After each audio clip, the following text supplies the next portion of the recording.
Yeah, man, how you doing? You good? I know you like that. I know you like that. How long you been back, man? I see the girls in the club. Yes, the Rugby Muscle podcast is back, ladies and gentlemen. Yo. We didn't have the hyped up American dude talking us in for this today, mate. I don't like him anyway. You didn't like him? No. In fact, what I'm going to do is play the American dude, Alex, because then you're going to give us our fact of the week already, straight away. You ready for that? I'm always ready for it, mate. It's time for the facts of the week. The fact this week is marine-based. And there have been scientists studying dolphins recently, because dolphins are fucking cool. And they found out that dolphins have full-on conversations. And what I mean, I don't just mean they chatter and make these squeaky poppy noises. Yeah. One dolphin will make a series of consistent sounds. The next dolphin will then pause, like listen, if you would. Yeah, he'll wait for the response. Yeah, and then they will respond in kind, and then they'll actually have thinking times and responses depending on what's been said, like a conversation, which has like some cool implications in terms of like intelligence and social. I want to say networking, but Wow, that's an interesting fact. Mate, that is awesome. yeah, I thought it was pretty cool. So do you think within our lifetime we're going to be able to have conversations with dolphins? Well, dolphins have bigger and more complex brains than people, so I don't think it's an issue in terms of intelligence level. In terms of trying to get a global translator, probably not. I mean, we can't even do it for French, you know. so no. Yeah, true point. Also, what you got to remember is they don't have opposable thumbs, so they're never going to be as useful as us. Yeah, but I can't hold my breath for 20 minutes, so whatever dolphins can do, so, you know. That's a good point. Right. Yes. Yeah. Moving on to that. Today, we are back with the Rugby Muscle podcast. I know we've been away for a while, but we are going to be consistently coming at you, hopefully twice a week. We didn't actually discuss how often we were going to do it, but hopefully twice a week, short enough nuggets, and just addressing different things that we think are important for you guys as rugby players, because our goal is not just to help you make gains in the gym, which we will, but it's more importantly helping you make gains on the rugby field. True that. In that True right, that. Alex? What's up, mate? I said that is correct, isn't it? Absolutely, mate. All over there. Cool. So, this week we are going to talk about exercise progressions. Why we're they're going to in go a bit place. depth in this one, right? We covered it lightly before, so Yeah, but smash this time. I think it's important that we discuss like why and go into depth as to why, and then how you can. We'll talk a little bit of how you can do it, but there are so many different ways you can progress. Yeah, I've got like two basic rules that I work to. I remember we did and one stuff. about pull-up progressions before, but this is talking about like everything. Yeah. I'm excited to hear your med ball progressions that you spoke about the other day as well. Oh yeah, they're on my Instagram story right now, which is by the time people listen to this will have been dropped. But I haven't got my head around those yet. What's the deal with that? what, Instagram stories? It's Snapchat, Yeah. basically. I never use Snapchat. Yeah, I As far know. as I can tell, Snapchat is just taking photos of my dick. And that's Yeah, it. I know. But Instagram stories isn't for that. Don't do that, please. Fine. Okay, no photos of your dick. Right, so, do you want to give us a quick intro as to why we want to do exercise progressions? Like, if I'm taking a 17-year-old kid and he decides, yeah, I want to start lifting weights, can I put him on Ronnie Coleman's Olympia program, because then he'll become Mr. Olympia? Is that how it works? Yeah, he'll get massive and jacked. Okay, yeah, I will actually. I'll go for this. What I want to do first is just kind of outline what a progression or a regression is. Mm-hmm. So when we say, oh, this is a squat progression or a squat regression, what I mean is it's a variation of a squat or a squatting pattern which is appropriate for the level. Mm-hmm. Which is kind of how we come on deciding how we use or why we use progressions, which is when you're training, you always want to use a movement which is appropriate for your level. So like your training age in the gym, your skill in the gym, and for your sport. Okay, so there's no point a powerlifter, say, because it's the easiest example I can think of, getting like amazing at lunges and neglecting his squat, because the squat's his sport movement. Yeah. So he has to.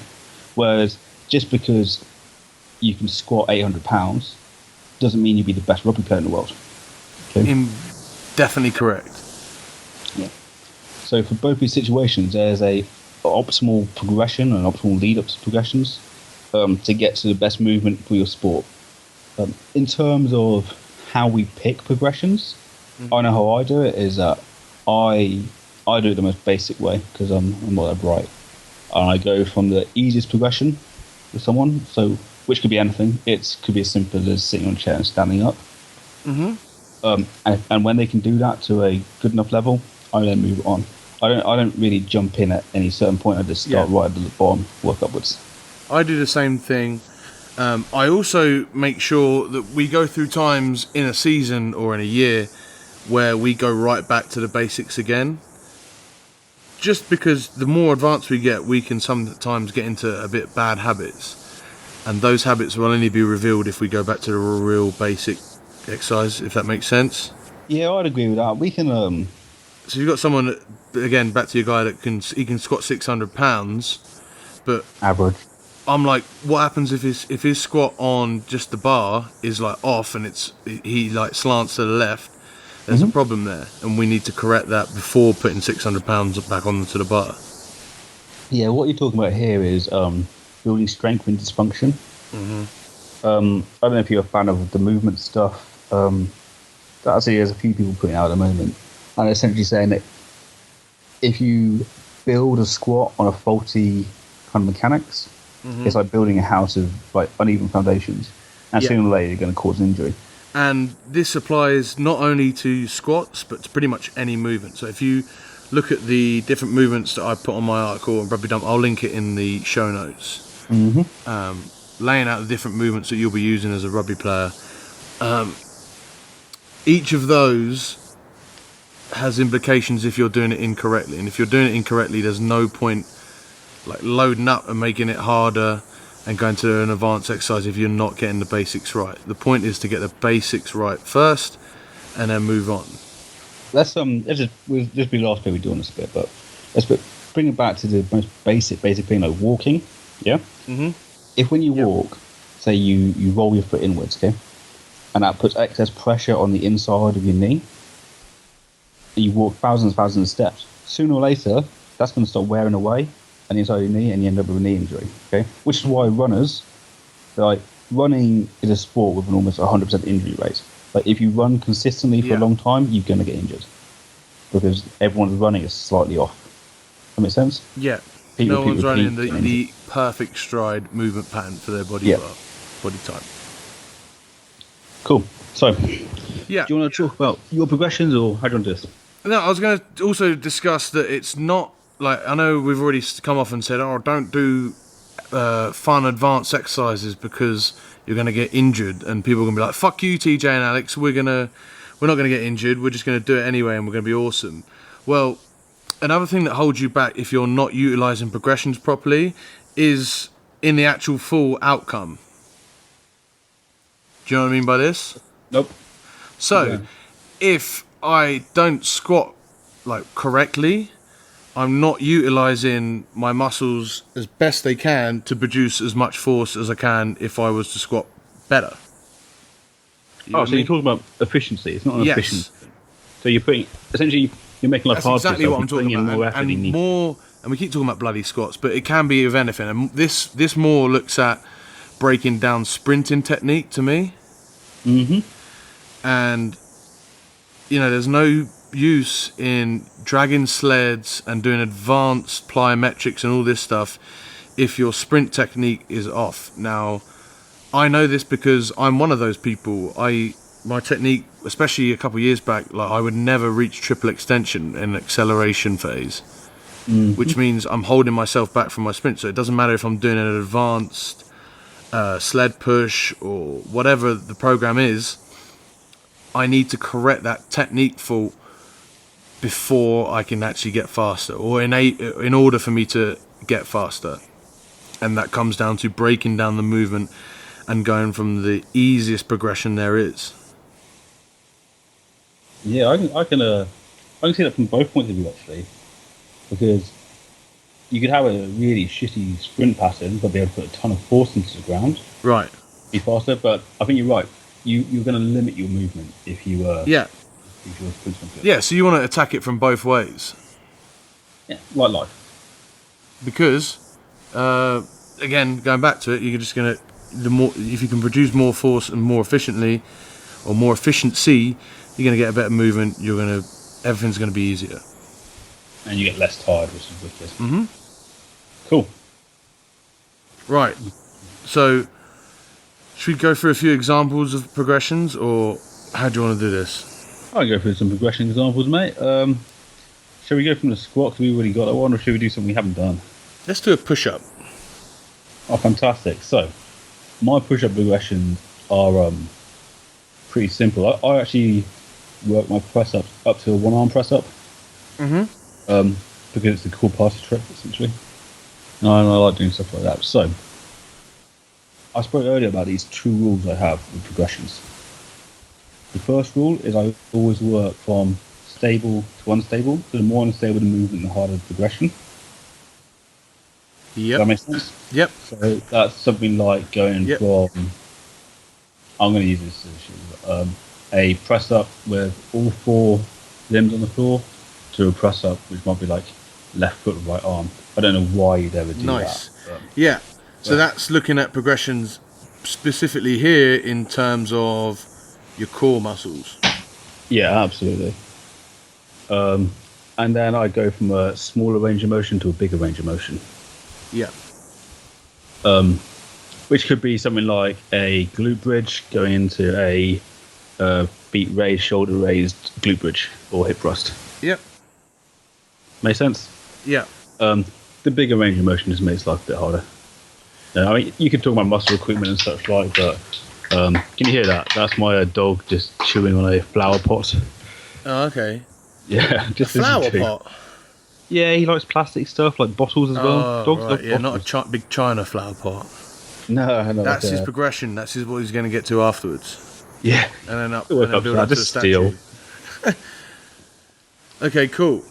Okay, so if we look through this press-up list I have, I go from a incline press-up on your knees. Mm-hmm. So what it is one, a really short lever arm. So we talk the lever starts from the knees and goes to where your arm is on the floor, yeah? Yeah.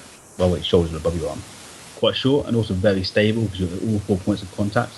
And you've got less of your body, 4 points of contact, and also your shins don't count, so that's less of your body. Well, they actually count as negative because they're almost like a counterweight. They're supporting you, they're making it easier. Yeah. Yeah, I count the body weight in with the lever arm. But yeah, you're exactly right there. Yeah. You know what I'm going about. At that moment arm's short, right? Anyway, then I go to that kneeling press up on the floor. So what we're doing then is increasing the lever length. To a normal press up, again, increasing lever length again. Mm-hmm. Each of these increasing lever length is analogous to increasing the range of motion. Because if you get I think if you had a 15 centimeter ruler and a 30 centimeter ruler, and you both held them at 45 degrees, the longer ruler would be higher up, right? Yeah. But a base of support is the same for all these. Your stability is still very high. Mm-hmm. Close grip press up. What? Makes sense, right? Because now we're actually narrowing that base of support. What was your next one? Close grip press up. Oh, okay. Yeah, weird. So narrowing the base of support. Yeah. Can I just say that a close grip press up isn't really a diamond though? I hate that. Go for it. Explain why. It just puts pressure on the wrists, and it's just annoying to try and have to make a diamond with your hand. You can just fair. have your fingers facing forward and just do your arms a little bit closer. Yeah, that's actually a really good point. Not just on the wrist, but if you look at the angle that the shoulder goes into, the arm goes into the shoulder. Try and tuck your elbows in when you press up. Yeah. Well, not that. When you're doing that diamond, you're bringing your arm into internal rotation, right? Yeah, for sure. And that's not a great position for your shoulders to be in. Indeed.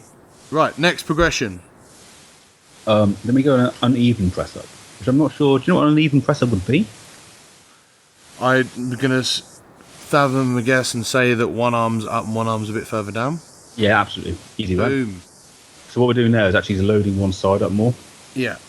Again, it plays with stability, but also increases the range of motion on one side or the load on one side. And this also then ends up helping develop that or utilize that strength that we've got from the previous progressions.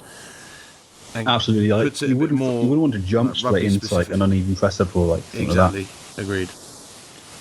What it also is starts with that unilateral strength and trying to have the core as a base to push from. Yep. Which in rugby is a pretty big deal. For sure. Next one. Okay. No, I don't know what you're going to think about this one. This is a bit of a funny one. Like half distance one arm press up.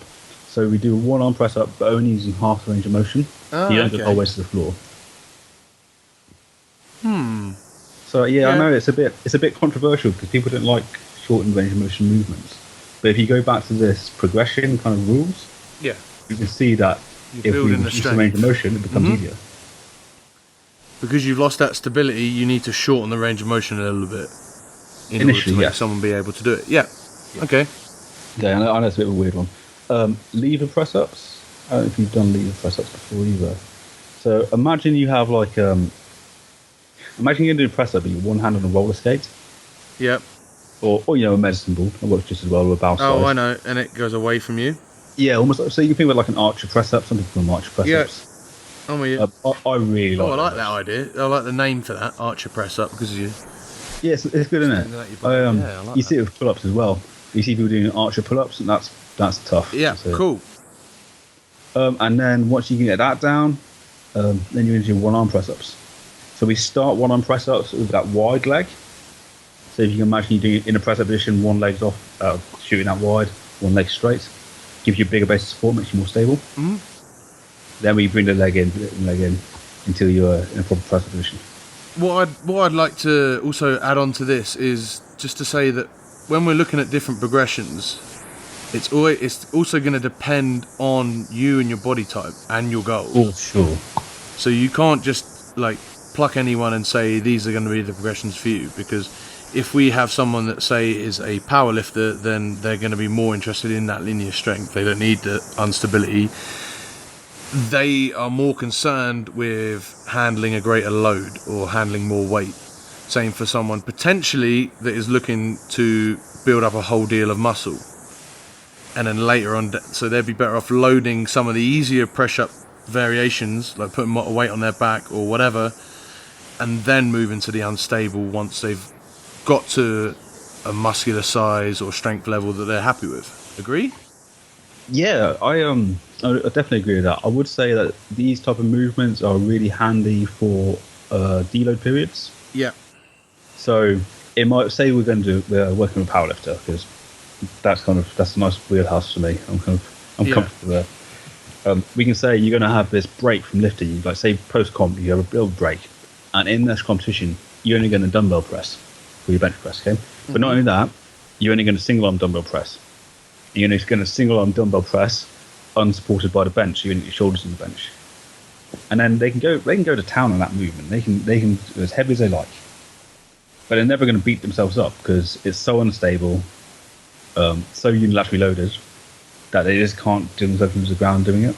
And you still let people have fun. You still let people like feel like they're working really hard, but you limit the actual force output they can have. Yeah, nice. So, and it's also just a bit of fun that someone can have in a deload week, because sometimes people find deload weeks real boring, don't you, lads? Yeah, I mean, it's different from the usual, 90% intensity, 7% volume, whatever you want to do. Right, Yeah.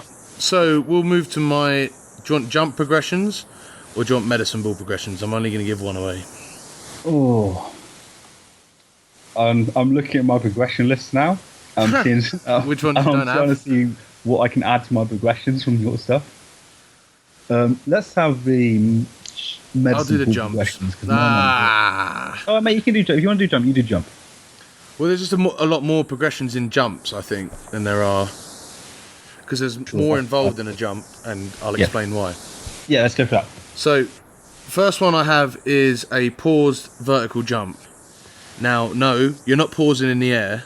You're pausing at the very bottom of your, like where you're about to jump. Okay? That way we're dealing with just the upward force, and then it's just the focus on springing up as high as you can. So what you're saying is you're taking out that downwards phase. Yep. But you're not loading the eccentric phase. Yep. And why are you doing that? This is building our jumping pattern, our movement pattern. We're going to try and focus on triple extension, a tight core, and an arm swing. And we Oh, no. Okay, cool. Good. So by pausing, we can focus on those 3 areas without going wonky and having bad patterns. Because if someone has got a very good stretch reflex mechanism in there, like they utilize that quite well. So if they go dip and they can come up real fast, they might not have a great movement pattern. They might just luckily get away with it. So I've got a bit of a geeky question for you, actually, mate. Huh? I've got a bit of a geeky question for you. Do you ever measure the difference between a reactive jump and a static jump like that? Let me go into this. Just wait. Okay? Mm-hmm. But no, the reality is no, I don't. Cool. Because it's just more equipment, and I'm dealing with people that just have normal gyms. Next one, pause box jump. So the same jumping mechanics, but this time we're going to put a little bit of focus on bringing the knees up once we've hit triple extension. Okay. Yeah, makes sense. And then we're landing on a box because we don't want to land with a great force onto the ground. We're going to try and perfect our landing mechanics whilst we can just get onto a box. Okay, that makes sense again. So if we're just jumping onto the floor, the problem with that, or jumping over a hurdle, for example, is that we're trying to land from a much greater height than if we're just jumping onto a box. That is the advantage of jumping onto a box. The force impact on those landings is higher. Mm-hmm. And if you're not landing correctly, which we're not sure if we can do yet because we're at the very beginning stages of progressions, it's cause for injury and whatnot. Next we have seated box jump. Mm-hmm. Similar concept to the vertical jump, to the pause box jump, but we're coming from a seated position, so now we're really trying to transfer our force a little bit, but from our arse onto our feet. Then we've finally got just a normal standing dip and box jump, so we lower ourselves down, jump onto the box, everything's still the same. Then we have a double contact box jump. Oh, can you explain that one to people? Yeah. So instead of just dipping and keeping our feet still, we're going to drive our feet into the ground. So they'll come off the ground, hit the ground again, and then you're going to drive up as fast as you can. I'll post it on my Insta. Here's I want you to quickly explain why we drive the feet into the floor. It's much more sport specific, to put it in layman's terms. Cool. That's not what I was looking for, but that's fine. That makes sense. Yeah, I know it's nowhere near what you wanted, but that's what the people want. It's like in a game of rugby, unless you're line out jumping, and even when you're line out jumping, you don't just like stand and jump. Whatever you're doing explosively is when you is dealing with your feet hitting the ground and then coming back up. Absolutely. So what we're doing, we're loading more weight into the eccentric phase, then pushing off from that. Yeah. Cool. So if you're stepping, you're not just gonna push and step. You're gonna actually take a bit of a jog up and then step. You put into it. It's almost like taking a run up to jump. Yeah, well, that's actually one of my progressions. But we're going to next. I have double. So everything now is double contact. So then we have. Oh no, it's not. Next we have.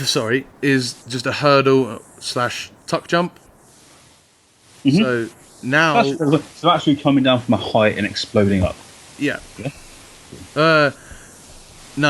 No, you're just jumping. We've taken out the double contact again because now we're going to focus. Now we've got the double contact down, we're focusing on the landing mechanics. Okay, so almost like the reason that we put the box there is to get the landing mechanics down. Now we're taking that away so we can practice the landing mechanics on the floor again. Cool. Makes sense. Cool. Then we've got double contact hurdle tuck. So doing the double contact as we did on the box jump. And then finally, after that, we have repeated hurdles and tucks. So, as you see people doing, almost like bunny hops, but trying to go over hurdles. Yeah, those fuck my knees up. Yeah, but that's probably because you haven't perfected some of the above progressions. Yeah, most likely. Most likely. I've not done below plyometrics progressions. for a while. So what you'll see there is how you can get a movement pattern either for push-ups or for jumps or for there's all the different movement patterns that I've put on the Rugby Dump article that I'll link in the show notes. You've got ways of start breaking down the movement, making it as simple as you can so that you can perfect that before making it more advanced, so that when you do the advanced stuff, you're going to get as much out of it as you possibly can. Well, let's look at it again from what we can get out of it. Say the basics of any kind of conditioning program or preparation program is that you want to see an improvement, yeah? That's why you're doing it. Say from each progression, you might be able to improve, I'm going to exaggerate, 5%. If you get 5% from 10 different progressions, why would you start at the 5th progression and only get 50%, you know? Or 25%? Yep. Like, if you can really push each progression and get the most out of it, your body can then adapt to it, change the stress, adapt again, change stress, adapt again. That's the basics of training. Yeah, and as it seems to be in strength and conditioning world and in the fitness world in general, everything's a pyramid. So the better you can do the most basic stuff, the wider base you have to build a real tall pyramid. If you, Yeah, I agree. You can get away with doing advanced stuff at the top of the pyramid, doing quite well, but eventually if you don't have a wide enough base and a good enough basic mechanics, that pyramid's going to topple over at some point, and it's either going to cost you performance because your pyramid's not going to get as high, or it's going to get an injury because your pyramid falls over. Yeah, that's a good little conclusion, don't you think, Alex? Yeah, I've told you my field analogy before, but that's pretty much it. Yeah. Do you want to? Let's leave him on that field analogy. Yeah, we don't. Oh, you want to do that? Okay. Yeah, quickly. It's not a long story, mate. Well, I can't tell it like an epic. So, if you imagine yourself in the centre of a field, like a big cornfield, you know, like one I want to make mazes out of. It's just a joke in itself. Yeah. And around the edges of the field are all the different movements you're going to do, like ever. Like in one corner might be squats, and the opposite corner might be, I don't know, clean. Yeah. That's a terrible example, actually, but there we go. When you walk to the squat for the first time, it's quite hard, and you have to fight your way through, and you're back again. And every time you walk there, every time you get to it, you build a clearer route. Yeah, so you eventually learn the passage. That corn's getting pressed down by your feet. Yeah, absolutely. So what we can actually kind of look at here, I'm going to slightly change this, is your progressions. You can look at them as waymarks on the way to the squat. Yeah. So it might be that for 10 meters away from the tree, you find your first progression marker. Mm-hmm. So now nail that kind of route down. Okay, then once you've nailed that progression down, you've got that route all flattened out. It's much easier to get to the next route. Mm-hmm. Much easier to get to the next one. Much easier to get to the next one. And because you've already laid this To foundation. get to the full squat or the full movement or whatever it is. Yeah, absolutely. Yeah. And before you know it, you're there. You know. Mm-hmm. And not only that, once you've got this squat trail, which is a horrible phrase, nailed down, it's then easier to get to closer. To branch out to other movements. Yeah, because you've already got this basic movement down. Mm-hmm. You know, it might be that once you got your squat down, you want to try and learn to do a front squat, which is probably a progression anyway, or a overhead squat. And because you already know how to do a squat, you've already got this waypoint. It's much easier then to branch off and get to movement. Yeah. Yep. There I'm going to leave it there. I think that's yeah. It. I use the analogy that it's like the game Dig Dug. Yeah, I remember you saying this. And you got annoyed at me. But I still think it's good. So, yeah. Make sure you build in progressions. If you have any questions, get in contact with either of us. I've been TJ. You can find me at tj.strength on Instagram, Twitter, Snapchat, Facebook TJ Strength, and YouTube TJ Strength. Alex at Collision and Combat. Social media whore.